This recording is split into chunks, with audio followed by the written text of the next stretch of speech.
I really don't know where to be. Oh, I promised you. Oh, today, car stuff from my vantage point. Oh, boy. Which might be proof that we have pretty much exhausted all meaningful conversations in the entire world. You did that on purpose, didn't you? Maybe. Where was I? Did you have to write it down? I did, but I forgot. Good. Where I put the note. Hey, I should write myself a note. I did. Well, I don't know where the note is. I have no idea. I'll find it in a couple of years and go, what the hell is that for? Where was I? Oh, yeah, this is True Really News. Would really like it if you would like, subscribe, and follow. See, I'm using like a lot. Like, subscribe, and follow to prove that you like us and subscribe to us and follow us like slavishly. Slavishly. Like a Slav. So like from Checkles. Yes. Oh, and I wonder why people don't listen. Anyway, like, subscribe, and follow.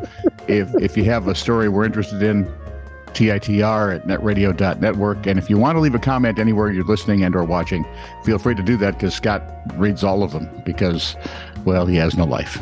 And Tony won't. I really can't. My private school education covered math, so I can add and subtract, and that was it. Yeah, only up to 58. What's after 58? Nothing. As far as I'm concerned, 58's infinity. It's the vast wasteland after that. Well, 58 represents every number. I am guessing the multiverse starts after 58.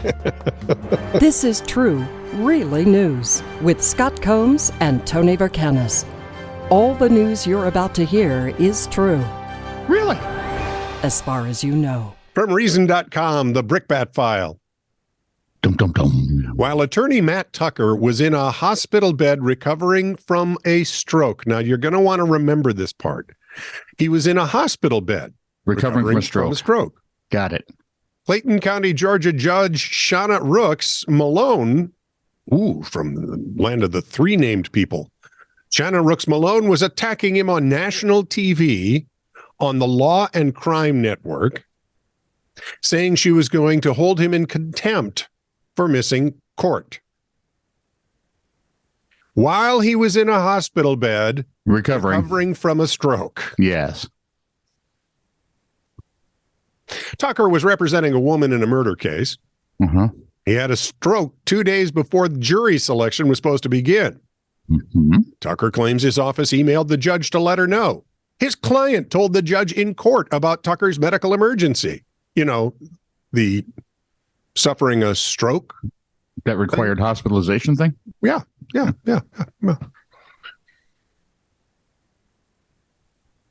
Tucker said he doesn't understand why Malone didn't believe the client. No one does. No. Really? No one does. It's just, what? He's got a stroke. What is he going to have to hand limp a note from the doctor? Well, he could call her. Wait, no, he couldn't. You know why? Why? Because he's in his hospital bed recovering from a stroke. His hand keeps limping. I'm guessing one side of his face is not cooperating yet. Yeah, so I hope he gets better. He's got a law degree, you know that, right? Yeah. Yeah. Oh. So have you ever watched Happy Days or American Graffiti? Yep. That 70s show? Yep. All those old shows where the kids would make out in the car? Mm-hmm. Well, a recent survey asked car enthusiasts the best cars for fooling around in. And I have the top 10, of which most of them are pretty obvious. Some I'm not understand why they're on the list because no one could have them. Number 10 was a Subaru Outback wagon. To which every guy goes, well, yeah. You can fold Put a mattress back there, man. I mean, come on. This will be fun. There was the Mercedes-Benz 600 Grosser Pullman. Any of you have access to a 1960s luxury limo? You got the space to perform Hanky and or Panky. Maybe both at the same time.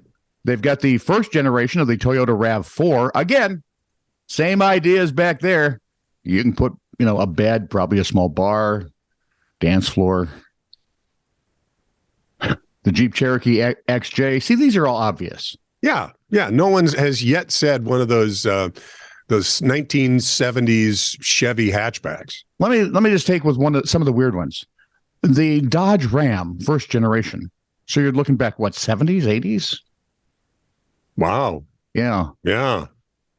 See, they say cars used to be bigger back in the day.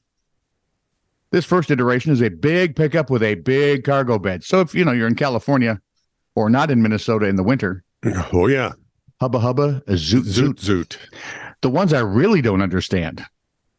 The Honda Fit made the list. Yes, a car you could pick up and put in your man purse. I have Apparently, one of those. A man purse or a Honda Fit? I have a man purse.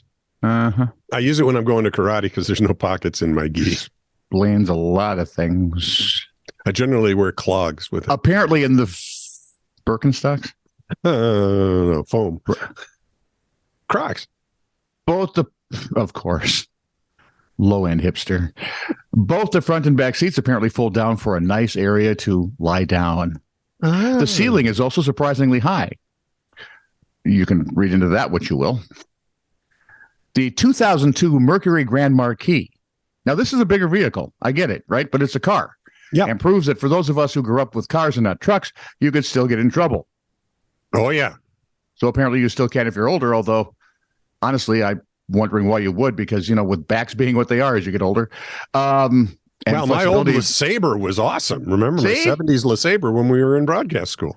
It's a big car, so although the back seats don't fold down, you still have plenty of space to spare. Oh, back seat? Who needed the back seat? As an added bonus, nobody will bother you because who would actually be doing something like that in your grandpa's car? I gotcha. This one I can't fathom for the life of me. The second generation of the Plymouth Barracuda. Yeah, we're talking mid-60s sports car, smaller muscle car. Yeah, but that had that hatchback thing. Ready? Big, wide back window. Yep. Which makes up almost the entire roof. Just fold down those back seats, throw down a blanket, and hubba hubba zoot zoot, aba oba zud zud, a num num. Num num. The Honda's big, right? We got the Fit. You want that numbed up a bit? Don't you shut up. Honda's second entry on the list is the SMX. What? Yes, the SMX might be a kind of changeling. But if you like car, it might be worth the effort because all the seats flatten out completely. There's also very nicely cushioned, so you have plenty of room and comforts, and your knees won't hurt. You know this, Al? It's what they wrote. Okay. The BDSMX is what they called it because you could actually bring toys with you. I just thought that was over the line. Oh, man. And the number one car, according to these car enthusiasts. Okay. What do you drive? Honda Element. The number one car would be a Honda Element. Yes, if you're going to do it in a car, make it the Element. The compact SUV doesn't look very roomy, but has a significant advantage. It's flexible interior. It sure is. Lets you collapse and flatten every seat because as we get older, we're not flexible anymore. They built it with that in mind. I mean, the seats fold down front and back, so you have two cots. Wow. Or don't fold them down, throw a mattress in the back. And how did you know how people always go, how are you still single? I'm wondering, how are you still married? I'm just, there's also a sunroof if you need a bit more vertical room, although I being, my height, that would not be a problem. The height's fantastic. They have cup holders to put your drink in, and the cargo area cover rises up to partially obscure the shenanigans from outside. Oh, and the floor is vinyl, so you can kind of hose it off. Yeah, you can. You can just... Proof, my friend. Yeah. We have nothing of any importance to talk about any longer in this report. None. Speaking of cars, Honda Element. Found on Reddit, I believe. My neighbors have 9 cars total parked in the street. 9 totaled cars? What? 9 total cars. 9 cars total parked in the street. They always park 2 of those cars in front of my house and won't move them the whole week. We have a regulation where we live that you can't leave your car parked for more than 48 hours in the same spot. My neighbors have a pretty big driveway where they could fit 4 cars, but it's always empty. They've told me they don't like to leave their driveway with cars because it looks tacky. Over half the cars they use to save parking spots for themselves. Sure. Some time ago, I noticed they were building a second unit at the back of their main house. So they're parking cars to save parking places. Right. This is just dumb as. I don't know, but if slovenliness and being lazy were an Olympic sport, you would win. I have gold medal potential. Yeah. Actually, who am I kidding? I would kick the rest of the world's ass. Well, as long as it didn't involve any actual exertion. And if you didn't have a stroke beforehand. Yeah, well, then I'd be called into jury duty. A whole other story. Yeah. Why would you park a car in a place to save a parking place for another car? I don't know. There's something really daffy about this group. Some time ago, I noticed they were building a second unit at the back of their main house. I noticed they completed the house in under a month. This raised some red flags because it takes anywhere from 2 to 3 months, with city inspections taking the majority of the time. So, let me guess. No, let me guess. Go ahead. What city inspections? Yeah. So I submitted a ticket with my city and advised them there might be some illegal residential building without a permit. Didn't think much of it until I noticed my neighbors tearing down their second unit. Word got around the block that a city inspector was making sure everything was being torn down. Based on the materials and labor they put into their second unit, I cost them about 90,000 pounds. Well played, sir. Best comment on Reddit read, accidentally scatter birdseed around their parked cars every day.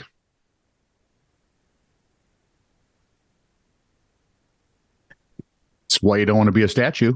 Exactly. Same thing. So 30-year-old Henry Capouch. Henry's 30, and he was in St. Petersburg, Florida on vacation. He was arrested for battery and disorderly conduct. Huh. According to officers and the smoking gun, the 5-year Chicago police veteran was discovered around 12:30 in the morning, I know, by an employee of Jimmy B's Beach Bar as he was relieving himself on the ice in the machine. So he thought it was a urinal because, in some of those hoity-toity hotels, they put ice in the urinals. How drunk would you have to be? The worker told him to stop, please. Yep. But instead, the 5-year Chicago police veteran shoved him and a security guard. Police say that Henry actively resisted, did not obey commands while being arrested. They said he, quote, showed an indication of alcohol influence. Oh, really? Thank God. I'd hate to think he was doing that sober. Right? Then he's just a dink. A cold one. Yeah, right? And deep. 2. I hate you. I'm not very fond of your friends, your family. Mm-hmm. Pictures of you. Yeah, well, you didn't have to respond to it. Didn't have to. It's just, better than that. Of course I had to. Look at me. Do I look like I have self-control? I don't think so. No, I don't think you do. I don't think you do. So, about this guy, what happened to him? My guess is he's going to get a slap on the wrist and sent back out to Chicago. Listen, you need a nip for the drive? I mean, here you go. Don't say nip. Chicago's cold anyway. This is true, really news. Send email to TITR@netradio.network.